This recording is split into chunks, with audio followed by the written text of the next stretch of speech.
good and bad. And then you have to try to make decisions around those things.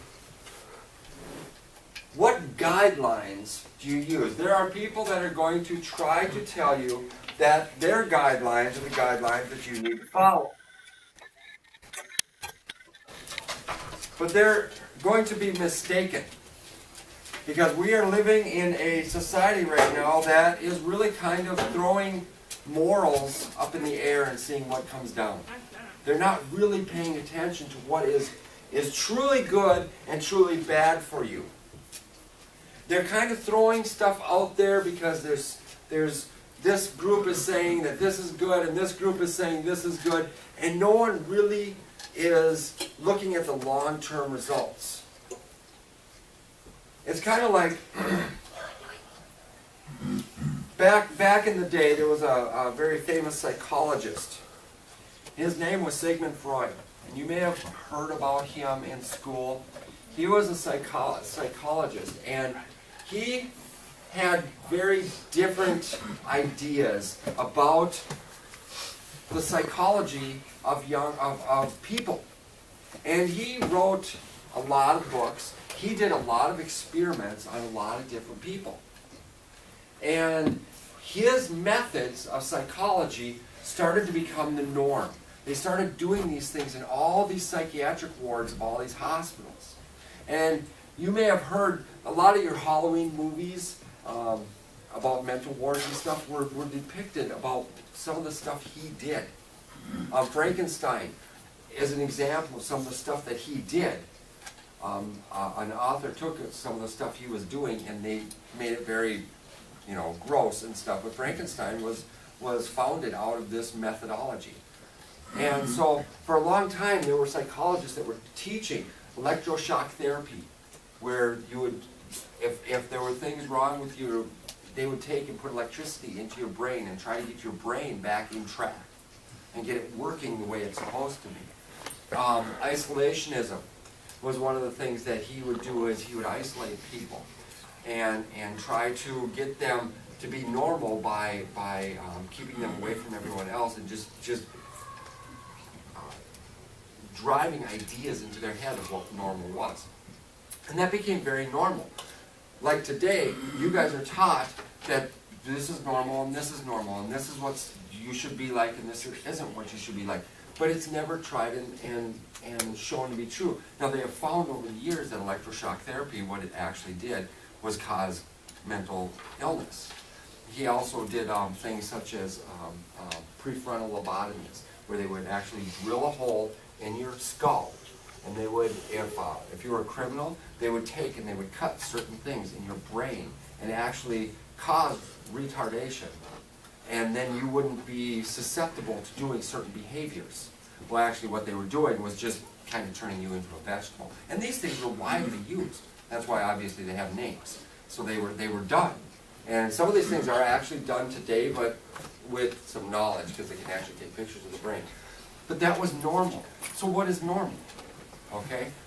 What was acceptable at that time? Now they found a lot of that stuff they can't do because it was just grotesquely wrong. It was also done by a man that was addicted to heroin. Okay? He was addicted to heroin. So he was doing things out of kind of a blurred sense of life, and it was bizarre. You guys are being taught on your TVs. You're being taught in your music. You're being taught in your movies that this is what's normal. To have a relationship like this is what is normal. To have parties like this is what is normal. You're being taught by upperclassmen. You're being taught by your parents. You're being taught by a lot of different people, your teachers, and so on and so forth. But what is the standard by which all these people and groups are using? They have no standard. That's the problem we have with what is normal. There's no standard by which to, no guideline, no outline of what we should be used as normal. And so this actor comes out. For example, I was watching the news, and this famous actor came out, and he was supporting global warming because he was the lead actor in Titanic. He knows nothing about global warming, but that's the standard by which they used. That was the spokesperson for global warming. Was someone that played in a movie about an iceberg. Okay? It makes no sense. The standard by which I live my life and by which our country was founded and by what millions use as a standard is the standard of the Bible. The standard of the church. Because the standard of the Bible, the standard of the church, is unchangeable. Now, I know there are certain denominations, certain religions out there that say God is still speaking. Okay, He is speaking. He will speak to you individually, but He will never, ever, ever change His word. He will never contradict His word. Ever. Because if He contradicts one thing in His book, then you can question everything in the Bible. So, let's make that clear. He does not change anything. He does not change His position on anything. That's the standard by which I try to live my life. And that's the standard by which I want you guys to learn to start living your life by. You know why? Because I don't want you to go through some of the pain and suffering that the world standard is bringing to you.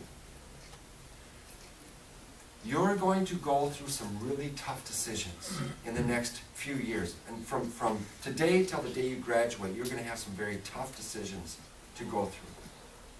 And if you don't have a standard by which to make it, you're going to have influences from outside yourself making those influences. You're going to have teachers that say, well, this is what's normal for your age, and this is the way you should live your life. You're going to have guidance counselors that are going to tell you things like that. You're going to have friends. The most powerful group within your world is going to tell you, this is the way you should be. This is the things you should do to have fun. This is what you should do to be smart, to be athletic, to be whatever. Your friends are going to be your most powerful group. And you have to have a standard by which to decide whether this is something that is going to be good for you or bad for you. If you don't have a standard, then you're going to fall and do whatever the friends around you are doing. And I don't want that for you, because sometimes your friends are going to lead you down a path that is very, very hard to come back from. Sometimes they may lead you down a path you can't come back from. We all know about the Alec accident. The kid that was killed in Alec. You know? His friends were persuading him to go down a path that was very bad. And he's dead. He can't come back from that, can he? You young ladies, you young men, the sexual activity in our community, in our world, is very, very high for your age. It's extremely high. And if you don't have a standard by which to live your morality by, you're going to fall. And then, when you get to that, here's the thing that I always think about. You get to that day, you finally found the person you want to spend the rest of your life with. Okay? Your, let's say, fiance, or before, you know, your man gets down on his knee to propose to you. You young ladies, I want you to think about this. You have not kept yourself pure. Let's pretend it's hypothetical. You have not kept yourself pure for your husband. You have been sexually active with others. Okay, I want you to think about this. Now, this is kind of hard for you to think about. You've been sexually active with others. So the day that the man that you have fallen in love with, the one you want to marry, comes to you, he gets on his knees, and he says, will you marry me? And you may have to look at him and say, I'm sorry, I have to tell you something first. I have contracted a disease that is incurable because I was not pure. Because I had a time when I slept with someone, I had sex with someone. Young men, here you find the chick that you finally want. You know, You're doing all the cool peacock thing. Cody. And she's digging on you. She's digging on you. Here. She's digging on you, okay? Right? She comes up to you. Shh, now listen. You're starting to get a little serious. You're 20-some years old. You're starting to get serious. And she's like, it's getting serious. And then you got to go to her one day and go, you know what? I hate to tell you this before we go any further with this. I would love to spend more time with you, but I want to tell you, when I was 15, 16 years old, I had sex with someone, and I have a son or a daughter. This happened. Osakis, young man, had been on a vacation with his family, 2-week vacation at a resort.